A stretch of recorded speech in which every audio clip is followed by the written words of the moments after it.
ইশকে আতিশ পর্ব ২১। আপনাদের সাথে রয়েছে আপনাদেরই ভালোবাসার তরু। একবার তাদের জমিগুলোই যাও। সেখানে বিশাল এক খামার আছে, যেন পশুর হাট। সেখানে প্রতিটি জাতের গবাদি পশু আছে, কিন্তু খচ্চর নেই, কারণ তার রক্ত বিশুদ্ধ নয়, মিশ্রিত। যে ব্যক্তি পশুর রক্তে মিশ্রণ সহ্য করতে পারে না, সে কি নিজের বংশ পরিচয়ে কোনো ভিন্ন রক্ত মেনে নেবে? আজহার ফারুকী তার উচ্চ বংশগৌরবের অহংকার বহন করে চলে। সে তার অহংকারের মুকুট কখনোই কোনো অবৈধ সন্তানের মাথায় পড়াবে না। আপনি কি কেবল তাদের জন্য আপত্তি তুলছেন? জুনায়েদের এই প্রশ্নে তিনি মুখ ঘুরিয়ে নিলেন। তোমার মনে আছে খালুজানের সঙ্গে আমাদের শেষবার কবে দেখা হয়েছিল? তিনি আরেকটি প্রশ্ন ছুড়ে দিলেন, যেন উত্তর না দিয়েই উত্তর দিয়ে দিলেন। মালিহার মৃত্যুর ৩ দিনের অনুষ্ঠানে। আর আজ মালিহা চলে গেছে ১০ বছরের বেশি হয়ে গেছে। এই দীর্ঘ সময়ে নুরুল হুদা মাত্র একবার এসেছিলেন। এই দুই পরিবারের মধ্যে গত ১০ বছরে কোনো যোগাযোগ হয়নি, আর ভবিষ্যতেও হওয়ার সম্ভাবনা নেই। তাহলে তারা কিভাবে জানবে যে এই শহরে এমনও একজন রয়েছে যে মালিহাকে আম্মু বলে ডাকে? আম্মু শব্দটি মধুর স্বরে উচ্চারণ করল সে। এই শব্দটি কতটা কোমল, কতটা শ্রদ্ধার! মালিহার জন্য এর চেয়ে সুন্দর উপাধি আর কি হতে পারে? ইফতেখার হাসান কোনো উত্তর দিলেন না। মুনির হাসান, যিনি এতক্ষণ নির্লিপ্তভাবে নাস্তা করছিলেন, তার মুখাবয়বে এখন ভাবনার ছাপ পড়েছে। তাদের সামনে রাখা খাবার ঠান্ডা হয়ে যাচ্ছে, কিন্তু কেউ তাতে মনোযোগ দিচ্ছে না। তারা যেন মন্ত্রমুগ্ধ হয়েছিল, কারণ তারা তাদের বড় ভাইয়ের সমর্থনে এখনো কিছু বলেনি। এই নীরবতা তাদের পক্ষেই যাচ্ছিল বলে মনে হচ্ছিল। নীরবতা দীর্ঘায়িত হচ্ছিল। শেষমেশ আফাক তা ভাঙল। আপনারা শুধু ফুফাজানকে মালিহার মৃত্যুর জন্য দায়ী করেন, কিন্তু ওয়াস্তানের সর্বনাশের দায়ও কি তার উপর বর্তায় না? এই দুটি অভিযোগ একে অপরের পরিপূরক, কিন্তু দোষী একমাত্র ফুফাজানি নন। আমার বিবেক আমাকেও এই দোষের অংশীদার মনে করে। ইফতেখার হাসান ও মুনির হাসান বিস্ময়ে তার দিকে তাকালেন। সামাদ আর জুনায়েদও চমকে গিয়ে তাকিয়ে রইল তার দিকে। সে চোখ নামিয়ে বলল, আপনারা অজ্ঞতার সুবিধা পেয়েছেন, কিন্তু আমি সেই ব্যক্তি যে মালিহার জীবদ্দশাতে পুরো সত্য জানত। আমার হাতে ৩ দিনের সময় ছিল, আর এই ৩ দিনে আমি অনেক কিছু করতে পারতাম, কিন্তু আমি কিছুই করিনি। আমার কিছু করার কথা মনেই আসেনি। আমি কেবল তীরে দাঁড়িয়ে দেখেছি কিভাবে তারা দুজন ডুবে যাচ্ছে। তার চোখ জলজল করে উঠল, কিন্তু সে তা গিলে ফেলল। আমার ভুল ছিল, আমি তাদের আবেগের গভীরতা বুঝতে পারিনি। বুঝবই বা কিভাবে? একটি আংটি মালিহাকে বাঁধল, আর একটি এড়িয়ে যাওয়ার ইশারা ওয়াস্তানের পথ পাল্টে দিল। আমি ভাবলাম, যদি ভালোবাসা থেকেও থাকে, তবে তা এমন কোনো পর্যায়ে পৌঁছায়নি যেখানে একজন আরেকজনের জন্য কষ্ট সহ্য করবে। কিন্তু তাদের ভালোবাসা সেই উচ্চতায় পৌঁছে গিয়েছিল যেখানে প্রিয়জনের সম্মানে নিজের অস্তিত্ব বিলীন করে দেওয়া হয়। ওয়াস্তান মালিহার জন্য আকুল ছিল, আর মালিহা নুরুল হুদার জন্য নিজেকে বিলিয়ে দিতে দিতে ওয়াস্তানের জন্য মুছে গেল। তারা নিজেরা এই ঘূর্ণাবর্ত থেকে বের হতে পারত না। তাদের একজন তৃতীয় ব্যক্তির প্রয়োজন ছিল, যে তাদের এই গভীর অন্ধকার থেকে টেনে তুলবে। কিন্তু আমি সেই তৃতীয় ব্যক্তি কিভাবে হয়ে উঠতে পারতাম? না কোনো স্বীকারোক্তি, না কোনো প্রতিশ্রুতি, মাত্র কয়েকটি সাক্ষাৎ, আর কোনো একজনে নিজের জীবন দান করে দিল। এরকম কোনো দৃষ্টান্ত তো আগে কখনো শোনা যায়নি। কিন্তু আমি তবুও অনুতপ্ত বাবা। সে এবার মাথা তুলে মুনির হাসানের দিকে তাকালো। আমার মনে হয় সায়ানের মাধ্যমে আমি সেই সুযোগ পেয়েছি যাতে আমি আমার ভুল সংশোধন করতে পারি। তাহলে হয়তো ওয়াস্তানের মুখোমুখি হলে লজ্জিত হতে হবে না। আমি এবার সৈকতের তীরে বসে ওয়াস্তানের ডুবে যাওয়া দেখব না। মুনির হাসান তার চোখের রক্তিম আভা লক্ষ্য করছিলেন। আজ অফিস থেকে হাফ ডে নিয়ে নিও। আফাক বিস্মিত হয়ে বলল, কেন? তিনি উত্তর না দিয়ে বললেন, আমি ওয়াস্তানকেও লাঞ্চের পর ছুটি দিয়ে দিব। তুমি তার বাড়ি গিয়ে সায়ানকে কয়েকদিনের জন্য এখানে নিয়ে এসো। এক তো তার ভর্তি পরীক্ষার দিন আসন্ন, আরেকটি ব্যাপার হলো, যদি ওয়াস্তান আপত্তি নাও করে, তবে তার পরিবারের লোকেরা কেনই বা সায়ানকে আমাদের বাড়িতে কয়েকদিন থাকার অনুমতি দিবে? মুনির হাসান বললেন। তার কণ্ঠে চিন্তার ছাপ স্পষ্ট ছিল না। ভর্তি পরীক্ষার প্রস্তুতি এখানেও হতে পারে, আর ওয়াস্তানের পরিবারের লোকেরা তোমাকে সায়ানকে নিয়ে যেতে কিভাবে বাধা দিবে? তুমি তো তার মামা। যখন আফাক এ কথার মর্ম বুঝলেন, তখন তিনি, সামাদ এবং জুনায়েদ একে অপরের দিকে তাকিয়ে মৃদু হেসে ফেললেন। সুমেরার চোখেও এক প্রশান্ত হাসি ফুটে উঠল, কিন্তু ইফতেখার হাসান দ্রুতই তাকে থামিয়ে দিলেন। মুনির হাসান, তার কণ্ঠে কোনো তীব্রতা ছিল না, বরং এক গভীর বিস্ময় ছিল। আমি জানি ইফতেখার ভাই, আপনি কি ভাবছেন, তা আমি বুঝতে পারছি। এই ভাবনাটা আমার মনেও এসেছে, কিন্তু আমি এই সিদ্ধান্তটা ওয়াস্তানের জন্য নিতে চাই। যদি আমরা এই মিথ্যাকে সত্য বলে মেনে নিই তবে কোনো ক্ষতি হবে না, বরং লাভই হবে। ওয়াস্তানের মনের বোঝা চিরতরে লাঘব হয়ে যাবে। কিন্তু যদি আমরা এই সত্যের প্রতিবাদ করি তাহলে আজ নয় কাল ওয়াজদান আরও বড় ক্ষতির সম্মুখীন হবে। আপনি ঠিক ও ভুলের বেড়াজাল থেকে বেরিয়ে আসুন। সবসময় সব ব্যাপারে ঠিক বা ভুল নির্ধারণ করা সম্ভব হয় না। কিছু কিছু বিষয় থাকে যা কোনো লেবেল ছাড়াই গ্রহণ করতে হয়। সময় নিজেই তাদের সঠিক বা ভুল হওয়ার সিদ্ধান্ত নিয়ে নেয়। ইফতেখার হাসান কিছু বললেন না, বরং সামনে রাখা ঠান্ডা হয়ে যাওয়া চায়ের শেষ চুমুকটি গলাধঃকরণ করলেন। কিন্তু মনির হাসান ঠান্ডা নাস্তা খেতে পারলেন না। তিনি রান্নাঘরের দরজার দিকে মুখ করে উচ্চ স্বরে বললেন, সুমেরার মা, নাস্তা ঠান্ডা হয়ে গেছে, গরম করে নিয়ে এসো। যখন তারা দুজনে নাস্তা শেষ করে চলে গেল তখন আফাক চিন্তিত গলায় বলল, বন্ধু, এই গল্পে অনেক ফাঁকফোকর আছে, অনেক খাটতে হবে। কি ধরনের ফাঁকফোকর? জুনায়েদ বিস্ময়ে জিজ্ঞাসা করল। আফাক গম্ভীর মুখে বলল, আমাদের দৃঢ়ভাবে এই সত্যে স্থির থাকতে হবে যে মালিহার বিয়ে আমাদের তত্ত্বাবধানে হয়েছিল। এর অর্থ হচ্ছে যখন ওয়াজদান নিখোঁজ হয়েছিল তখন তার অবস্থান আমাদের জানা ছিল। এতে সমস্যাটা কোথায়? জুনায়েদ জানতে চাইল। আফাক বলল, সমস্যাটা এই যে এর মানে দাঁড়ায় আমি ইচ্ছাকৃতভাবে বছরের পর বছর ধরে ওয়াজদানের পরিবারকে অজানা অন্ধকারে রেখেছি। একই সঙ্গে ওয়াজদানের আকস্মিক পরিবর্তনও তাদের কাছে ধোঁকাবাজির মতো মনে হতে পারে। তবে হয়তো তারা ওয়াজদানের মানসিক অবস্থার ব্যাপারটিকেও এক সাজানো গল্প বলে ধরে নেবে। যারা গভীর চিন্তায় বলল, যদি ওয়াজদানের পরিবার আমাদের ওপর থেকে বিশ্বাস হারিয়ে ফেলে তবে সন্দেহ ও অবিশ্বাসের কোনো শেষ থাকবে না। এবং সবচেয়ে বড় সমস্যা হলো আমি কিছুই ব্যাখ্যা করতে পারবো না। আফাকের কণ্ঠে এমন এক ক্লান্তি ঝরে পড়ল যেন বহুক্ষণ ধরে সে এই সমস্যার গভীরে ডুবেছিল। সমাধান খুঁজতে খুঁজতে অবসন্ন হয়ে পড়েছে, অথচ কোনো পথ এখনো খুঁজে পায়নি। এটা সত্যি অনেক বড় সমস্যা হয়ে দাঁড়াবে যদি আমরা তাদের কাছে সন্দেহজনক হয়ে উঠি। তবে আমাদের গল্পের ওপর তাদের বিশ্বাস রাখা কঠিন হয়ে যাবে। বরং হয়তো সত্যের অনুসন্ধানে তারা এমন কিছু জেনে ফেলবে যা আমাদের সব হিসাব নিকাশ ওলটপালট করে দেবে। চিন্তিতভাবে সামাদ কথাগুলো শেষ করলো। তখন সবাই একে অপরের দিকে তাকালো, তাদের চোখে উৎকণ্ঠার ছায়া। সব ভাবনাগুলো যেন একটা অদৃশ্য ভারের নিচে চাপা পড়ে আছে। সুমেরা ধীর পায়ে এগিয়ে এলো, তাদের চিন্তিত চেহারার দিকে তাকিয়ে বলল, এত চিন্তা করার কি দরকার? যে কথা বিশ্বাসযোগ্য নয় তা না বললেই হয়। মানে? আফাক কিছুটা হতবুদ্ধি হয়ে তাকালো। সোজা কথা, মিথ্যার আশ্রয় না নিয়ে সত্যটাই বলবো। কোন সত্য? সত্যটা হলো ওয়াস্তান যখন বাড়ি ছেড়েছিল তখন মালিহার মৃত্যুর ঘণ্টাখানেক পার হয়ে গিয়েছিল। কিন্তু তাহলে সায়ান এই গল্পের মধ্যে আসবে কিভাবে? সুমেরা চোখে এক অদ্ভুত দীপ্তি এনে বলল, গোপন বিয়ের মাধ্যমে? মানে? এবার উজমা জানতে চাইল। সুমেরা ধৈর্য ধরে বুঝিয়ে বলতে লাগলো, দেখো, মালিহার বিয়েটা তো মামার অভিভাবকত্বেই হয়েছিল, তবে সেটা ছিল গোপনীয়। সে একটু থামলো, তারপর আশাবাদী চোখে সবার দিকে তাকালো। কিন্তু কারো মুখে কোনো পরিবর্তন নেই, যেন তারা এখনো পুরোটা বোঝার চেষ্টা করছে। সুমেরা হেসে বলল, তোমরা এত চুপ কেন? বুঝতে পারোনি? সবাই একসঙ্গে মাথা নাড়িয়ে না বোঝার সংকেত দিল। সে এবার ধীরে ধীরে বলল, শোনো, মালিহার মৃত্যু হওয়ার 1 বছর আগে ওয়াস্তান আর মালিহার বিয়ে হয়েছিল। সে গর্ভবতী হয়েছিল। তারপর 21 ডিসেম্বর 1981 সালে সায়ানের জন্মের সময় মালিহা মারা যায়, আর 22 ডিসেম্বর ওয়াস্তান তার সন্তানকে নিয়ে কোথায় যেন চলে যায়। আমরা কিভাবে জানবো সে কোথায় গেছে? তার কথা শেষ হতে জুনায়েদ হতবাক হয়ে বলে উঠল, অসাধারণ আফাক! সুমেরার বানানো গল্পে কোনো ত্রুটি খুঁজে পাওয়া যাবে না, শুধু এটাকে আরেকটু নিখুঁত করে নিতে হবে। তারপর গল্পের প্রতিটি দিক পরীক্ষা করা হতে লাগলো, যেন কোথাও ফাঁকফোকর না থেকে যায়। সব ঠিকঠাক করে নিয়ে আফাক উঠে দাঁড়ালো, চলো তৈরি হও, সায়ানকে আনতে যাই। শুধু আমরা দুজন যাব? আম্মু বা চাচি আমাদের সঙ্গে যাবেন না? সুমেরা জানতে চাইল। আফাক দৃঢ় কণ্ঠে বলল, না, আজ মিথ্যার একটা জাল বুনতে হবে। অনুমতি দেওয়া আর যাওয়া এক কথা নয়। যদি তাদের সামনে মালিহা ও সায়ানের মিথ্যা সম্পর্কে সেতু গড়ে তোলা হয় তখন তাদের পক্ষে নিশ্চুপ থাকা অসম্ভব হয়ে পড়বে। কেন তাদের সে পরীক্ষার মুখে ফেলব? সায়ানকে আনতে আমাদের দুজনই যথেষ্ট। সুমেরা মৃদু হাসল, মাথা নাড়ল। ঠিক আছে, তুমি যাও, আমি আসছি। কথা বলেই সে উঠে দাঁড়ালো। তারা দুজন অনেকক্ষণ ধরে ওয়াস্তানের লিভিং রুমে বসেছিল, কিন্তু কেউই বুঝতে পারছিল না কথা শুরু করবে কোথা থেকে। যেন সময় থমকে গেছে, যেন শব্দরা হারিয়ে গেছে কোথাও।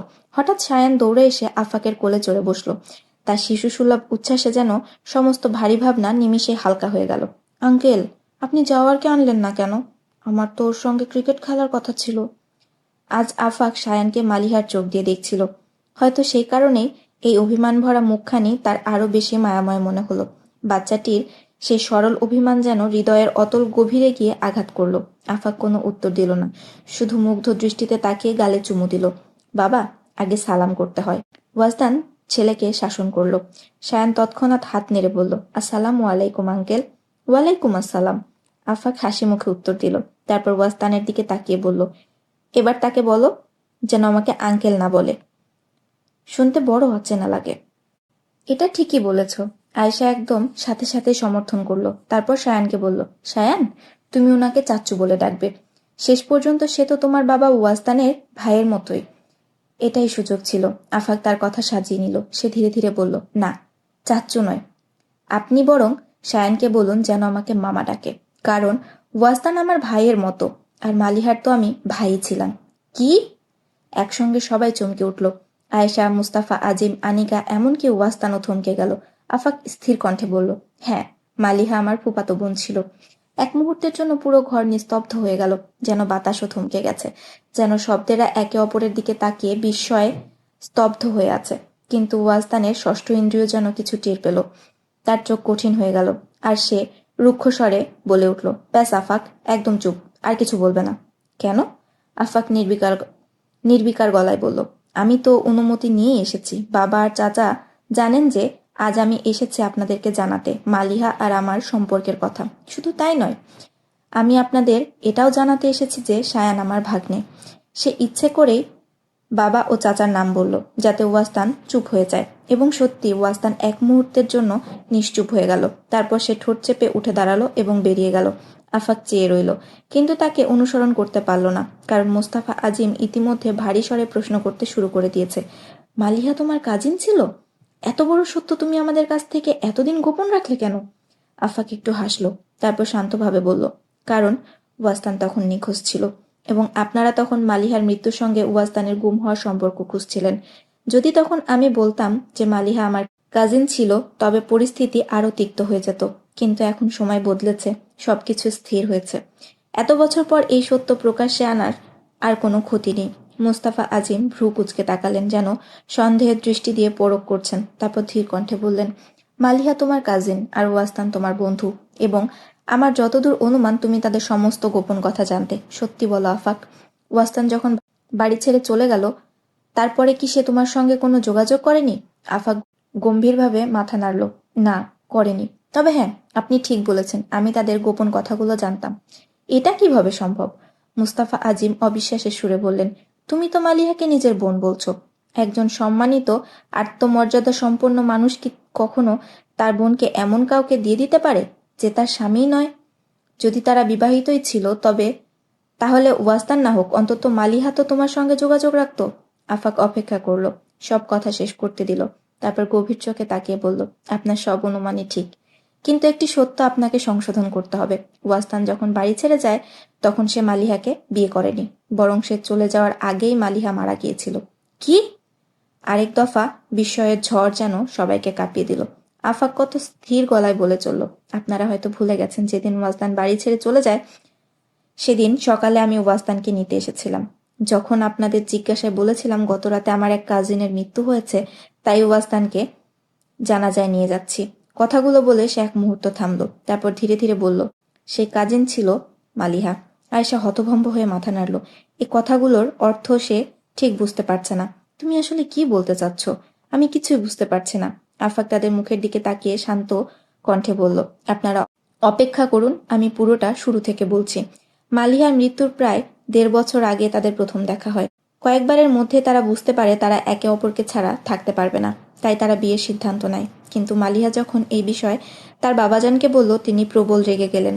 মালিহা তাকে বোঝানোর সব রকম চেষ্টা করল, কিন্তু কোনোভাবেই তিনি রাজি হলেন না। কিন্তু মালিহা জানতো ওয়াজদানকে ছাড়া সে থাকতে পারবে না। অবশেষে পরিস্থিতি এমন জায়গায় পৌঁছালো যে মালিহা প্রতিবাদ স্বরূপ বাড়ি ছেড়ে আমাদের বাড়িতে চলে আসে। তার ধারণা ছিল একমাত্র মেয়ের বিচ্ছেদ সহ্য করতে না পেরে তার বাবাজান হয়তো পিছু হটবেন, কিন্তু তা হয়নি। বরং তার বাবাজান আরও কঠোর হয়ে উঠলেন। তিনি মালিহাকে তার জীবন থেকে বের করে দিলেন। তখন মালিহার পেছনে ফেরার কোনো পথ রইল না। এই পরিস্থিতিতে একমাত্র সমাধান ছিল তাকে ওয়াজদানের সঙ্গে বিয়ে দেওয়া। আমার বাবা আর চাচা তার অভিভাবক হয়ে তার বিয়ে দিলেন, কিন্তু ওয়াজদান আপনাদের কাছে এই বিয়ে গোপন রাখলো, কারণ সে জানতো যদি তার চাচার মতো আপনাদেরও আপত্তি থাকে তাহলে এই সম্পর্ক আরও জটিল হয়ে যাবে। অথচ এই বিয়ে এড়িয়ে যাওয়া সম্ভব ছিল না, কারণ মালিহা ফুফাজানকে অসম্ভব ভালোবাসত। কিন্তু যখন তিনি সম্পর্ক ছিন্ন করলেন তখন সে প্রচণ্ড মানসিক অবসাদে চলে গেল। তার তখন একটা অবলম্বন দরকার ছিল, যা শুধু ওয়াজদানই হতে পারত। তাই ওয়াজদান সিদ্ধান্ত নিল কিছুদিনের জন্য বিয়ের বিষয়টি গোপন রাখবে। আফাক এতক্ষণ অবিচল ছিল, তার কণ্ঠে দৃঢ়তা ছিল, কিন্তু হঠাৎ করেই যেন তার কণ্ঠ রুদ্ধ হয়ে এলো। তার ঠোঁট কাঁপতে লাগলো, কথা বলার ক্ষমতা হারিয়ে সে মাথা নিচু করলো, যেন কোনো লজ্জা, কোনো যন্ত্রণার ভার তার হৃদয়কে চেপে ধরছে। তারপর এতক্ষণ নিঃশব্দে শোনার পর সুমেরা বুঝতে পেরে ধীর কণ্ঠে বলল, তারপর তারপর মালিহা যখন অন্তঃসত্ত্বা হলো, ওয়াজদান ভেবেছিল এবার সে সত্য প্রকাশ করবে। বিয়ের খবর দেওয়ার মতো তার মধ্যে সেই সৎ সাহস ছিল না। তাই সে চেয়েছিল একদম আকস্মিকভাবে এই সত্য সামনে না আনতে। সে আগে আপনাদের মানসিকভাবে প্রস্তুত করতে চেয়েছিল, যাতে আপনারা তার বিয়েতে রাজি হয়ে যান। তারপর সে জানাবে যে তারা আসলে অনেক আগেই বিয়ে করেছে। কিন্তু সবকিছু তার আশার ঠিক বিপরীত হলো। আন্টি মালিহাকে কোনোভাবে মেনে নিতে রাজি হলেন না। ওয়াস্তান তখন ভয়াবহ দোটানায় পড়ে গেল। একদিকে আপনাদের মন জয় করার সংগ্রাম, অন্যদিকে মালিহার দিন দিন খারাপ হতে থাকা শরীর। সে চেয়েছিল যত দ্রুত সম্ভব মালিহাকে তার কাছে নিয়ে আসবে, যেন প্রতি মুহূর্ত সে তার পাশে থাকতে পারে। কিন্তু সে সুযোগ আর এলো না। যে রাতে সায়ান জন্ম নেয় সেদিন রাতে মালিহার শারীরিক অবস্থা খুব খারাপ হয়ে যায়। তাকে হাসপাতালে নিয়ে যাওয়া হয়, কিন্তু সুমেরা ইচ্ছাকৃতভাবে বাক্যটি অসম্পূর্ণ রেখে দিল। মুস্তাফা আজিম নীরবে মুষ্টিবদ্ধ হাত চেপে ধরে বসেছিলেন, আর আয়েশা মুস্তাফার চোখে বেদনার অশ্রু ফুটে উঠল। তাহলে এটাই ছিল কারণ? তার কণ্ঠ কাঁপছিল, চোখ বেয়ে অশ্রু গড়িয়ে পড়ল। আমি তো ওয়াজদানকে বলেছিলাম তুমি মালিহাকে বিয়ে করো, তবু সে কেন চলে গেল? আজ বুঝতে পারলাম, আমি অনুমতি দিতে দেরি করে ফেলেছিলাম। আমি যখন তাকে মালিহার সঙ্গে বিয়ের অনুমতি দিলাম তখন সে মালিহাকে কবর দিয়ে ফেলেছিল। হায় আল্লাহ! তিনি অসহায়ের মতো চোখ বন্ধ করলেন, চোখের অশ্রু থামানোর কোনো চেষ্টাই করলেন না। আমার সে কথাগুলো কিভাবে তীরের মতো ওয়াজদানের হৃদয় ছিন্ন করেছিল আমি ভাবতেই পারছি না। কি কঠিন মুহূর্ত ছিল তা! আমি কেমন মা, কেন আমি তার যন্ত্রণা বুঝতে পারিনি? আমার আজও স্পষ্ট মনে আছে সেই রাত। ওয়াজদান ঠিক নিজের মধ্যে ছিল না, সে যেন ভেতর থেকে ভেঙে পড়ছিল, আর আমি নিজ হাতে তাকে আরো কুড়িয়ে দিলাম। কেন আমি আগে জানতে পারিনি? যদি আগে জানতে পারতাম তাহলে তো আমি নিজে গিয়ে মালিহাকে নিয়ে আসতাম। আমি নিজে হাতে তাকে আগলে রাখতাম। কিভাবে ওয়াজদান একা ওকে সামলাতে পারত আমি ভাবতেই পারছি না। তিনি কাঁপতে কাঁপতে চোখ মুছতে মুছতে মুস্তাফা আজিমকে বলতে লাগলেন, মনে আছে মুস্তাফা সাহেব, মালিহার মৃত্যুর কয়েক মাস আগে হঠাৎ করে ওয়াজদান রাত বিরেতে বাড়ির বাইরে থাকা শুরু করলো। অফিসেও যেত না, সকালে বেরিয়ে যেত আর গভীর রাতে ফিরত। আমরা বিরক্ত হতাম, রাগ করতাম। এখন বুঝতে পারছি কেন। তার স্ত্রী তখন মাতৃত্বের দ্বারে ছিল। সে কিভাবে অফিস কিংবা বাড়ির কথা ভাবত? তার মন পড়ে থাকতো শুধু মালিহার কাছে। হঠাৎ যেন তার কিছু মনে পড়ল। সে চমক ভাঙার মতো করে বলল, আনিকা। আনিকা ভরকে গিয়ে বলল, জি আম্মু। তুমি বলেছিলে ওয়াজদান বাড়ি ছাড়ার 2-3 দিন আগে অ্যাক্সিডেন্ট করেছিল। তখন মালিহা তার খোঁজে এসেছিল, তাই না? আনিকা মুহূর্তের জন্য থমকে গেল, তারপর মাথা ঝাঁকিয়ে বলল, জি, আমি বলেছিলাম। আয়েশার চোখ ধীরে ধীরে কঠোর হয়ে উঠল, তার কণ্ঠ কঠিন হয়ে এলো। কিন্তু তুমি এটা বলনি যে মালিহা তখন পূর্ণ গর্ভবতী ছিল? আফাক আর সুমেরা শুনে আতঙ্কিত হয়ে গেল। আফাক তো ভুলেই গিয়েছিল যে আনিকার মালিহার সঙ্গে সে সংক্ষিপ্ত দেখা হয়েছিল। এখন মনে হচ্ছে আসল সত্য বেরিয়ে আসার সময় এসে গেছে। তার দম আটকে আসছিল, কিন্তু সবচেয়ে অবাক করা বিষয় ছিল আনিকার প্রতিক্রিয়া। সে যেন আরো বেশি অস্বস্তিতে পড়ে গিয়েছিল, চোখের পলক দ্রুত ফরফর করছিল, বারবার কথা বলার জন্য মুখ খুলছিল, কিন্তু কোনো শব্দ যেন বেরোচ্ছিল না। মোস্তাফা আজিম রাগ চেপে বললেন, কেন চুপ করে আছো আনিকা? বলো, উত্তর দাও। আনিকার চোখে অশ্রু চলে এলো। আমি কি বলবো আব্বু, আমি তো কিছুই বুঝতে পারিনি। আফাকের মনে হচ্ছিল তার হৃৎপিণ্ড এখনই গলা দিয়ে লাফিয়ে বেরিয়ে আসবে। আয়েশা রেগে গিয়ে বললেন, তুমি কি বলছো? যে নারীর প্রসব কয়েকদিনের মধ্যেই হবে তাকে তো যে কেউ দেখলেই বুঝতে পারবে। আর তুমি তুমি তখন নিজেও মা ছিলে, তুমি কি এতটুকুও খেয়াল করনি? এতক্ষণে আনিকা নিজেকে কিছুটা সামলে নিল। সে গভীর শ্বাস নিয়ে শান্ত স্বরে বলল, আম্মু, আমি সত্যিই কিছু বুঝতে পারিনি। আসলে আমি তখন ওয়াজদানকে নিয়ে দুশ্চিন্তায় ছিলাম। তারপর যখন মালিহা বলল সে মালিহা ফারুকী এবং ওয়াজদানের সাথে দেখা করতে এসেছে, তখন স্বাভাবিকভাবে আমার রাগ উঠে গিয়েছিল। হয়তো এই কারণে আমি তাকে ভালো করে দেখিনি, বা হয়তো দেখেছি কিন্তু খেয়াল করিনি। কারণ ওয়াজদান তো বলেছিল সে মালিহাকে বিয়ে করতে চায়, সে তো কখনো বলেনি যে তারা ইতোমধ্যেই বিয়ে করেছে। তাহলে আমার সন্দেহ হতো কেন? আর মালিহা শাল জড়িয়ে রেখেছিল, যদিও প্রায় 10 বছর আগের কথা, কিন্তু আজও আমার মনে পড়ে সেদিন সে কালো রঙের শাড়ি পরেছিল আর তার চারপাশে মেরুন রঙের শাল দিয়ে ঢেকে রেখেছিল। হয়তো এ কারণে আমি কিছু বুঝতে পারিনি। আফাক আর সুমেরা স্বস্তির নিঃশ্বাস ফেলল। তারা একে অপরের দিকে তাকিয়ে মুচকি হাসল। যদিও আনিকা নিজ চোখে দেখা ঘটনার সাক্ষী ছিল, তবুও তার অবস্থা এমন হয়ে গিয়েছিল যে সে নিজেকে বিশ্বাস করাতে পারছিল না। তবে যুক্তি শুনেও আয়শা চুপ থাকতে পারল না। যখন একজন নারী সৃষ্টির মহিমান্বিত প্রক্রিয়ার মধ্যে দিয়ে যায়, তখন সবচেয়ে গৃহহীন মানুষও তার যত্ন নেয়। আর আমাদের নাতির মা যখন স্বামীকে খুঁজতে দরজায় এলো, তখন তুমি তাকে ফিরিয়ে দিলে? তুমি অন্যায় করেছো আনিকা। ওয়াস্তান যখন এটা জানলো, ভেবেছ তার কতটা কষ্ট হয়েছিল? তাই তো আজও সে রাগে দুঃখে মুখ ফিরিয়ে রেখেছে। ঠিকই করেছে সে, যে নিজের সন্তানকে নিয়ে চলে গেছে। সে কেন আনতো তার সন্তানকে সেই ঘরে, যেখানে তার সন্তানের মাকে জায়গা দেওয়া হয়নি? আফসোস করে কথাগুলো বলে আয়েশা কান্না ভেজা চোখে নীরব হলেন। তখন মুস্তাফা আজিম ধীরে ধীরে বললেন, অতীতের ভুল নিয়ে আক্ষেপ করে কি হবে? তারপর আফাকের দিকে ঘুরে বললেন, বিশ্বাস করো, আমরা সবাই মালিহার অকাল মৃত্যুর জন্য শোকাহত। আমি তোমার বাবা ও চাচার কাছে গিয়ে শোক প্রকাশ করব। নিঃসন্দেহে অনেক বছর কেটে গেছে, কিন্তু আজ আমরা জানতে পেরেছি যে সে তোমার বোন ছিল। তুমি আমাকে তার বাবার ঠিকানা দাও, আমি তার সাথেও দেখা করব। আফাক আটকে উঠল, না প্লিজ, এমনটা ভাববেনও না। কেন? আমি তো বলেছি উনি এই সম্পর্ক মেনে নেননি। তা তো তখনকার কথা। মুস্তাফা আজিম বিস্মিত কণ্ঠে বললেন, এখনো তাই আছে? একজন বাবা কি মেয়ের মৃত্যুর পরও তার রাগ ভাঙাতে পারে না? তারপর তিনি ভাবলেন, তিনি কি মালিহার মৃত্যুর খবর জানেন? আফাক গভীর শ্বাস নিল। তারপর বলল, হ্যাঁ জানেন। এমনকি মালিহার জানাজায় তিনি উপস্থিত ছিলেন, কিন্তু একবারের জন্য সায়ানের দিকে তাকাননি। সে দ্রুত কথা বলে দিল, যেন মোস্তফা আজিম ভুলেও এটাকে নম্রতার ইঙ্গিত না ভাবেন। মোস্তফা আজিম বিস্মিত হয়ে বললেন, অবিশ্বাস্য। হ্যাঁ, হয়তো সন্তানদের ভুল হয়েছিল, কিন্তু এখন তো সব শেষ। এখনও কি তাকে ক্ষমা করা উচিত না? যখন মেয়েই আর নেই, তখন এত অভিমান কিসের? আফাক মাথা নাড়িয়ে বলল, আপনি জানেন না আঙ্কেল, ফুফাজান চরম কঠোর মনের মানুষ। যদি তিনি এত জেদি না হতেন, তাহলে কি মালিহা তার ইচ্ছার বিরুদ্ধে গিয়ে বিয়ে করত? আপনার কি মনে হয় মালিহা বিয়ের পর তাকে বোঝানোর চেষ্টা করেনি? সে করেছে। সে অনেক অনেক চেষ্টা করে গিয়েছিল, কিন্তু তিনি মেনে নেননি। হ্যাঁ, মৃত্যু অবধারিত, একদিন সবাইকে যেতে হবে। কিন্তু এও সত্য যে ফুফাজানের অভিমান মালিহাকে মৃত্যুর আগেই মেরে ফেলেছিল। সে তার বাবাকে অসম্ভব ভালোবাসত, কিন্তু কখনো মেনে নিতে পারেনি তার অবজ্ঞা। তার অহংকার এতটাই প্রবল ছিল যে ওয়াজদানের সাথে প্রথম দেখা হয়েছিল শুধুমাত্র মালিহার জিদে। আর সেদিনও তিনি ওয়াজদানের সাথে কথা বলেননি। এমনকি আজ অবধি একবারের জন্য ওয়াজদানকে দেখার ইচ্ছা প্রকাশ করেননি।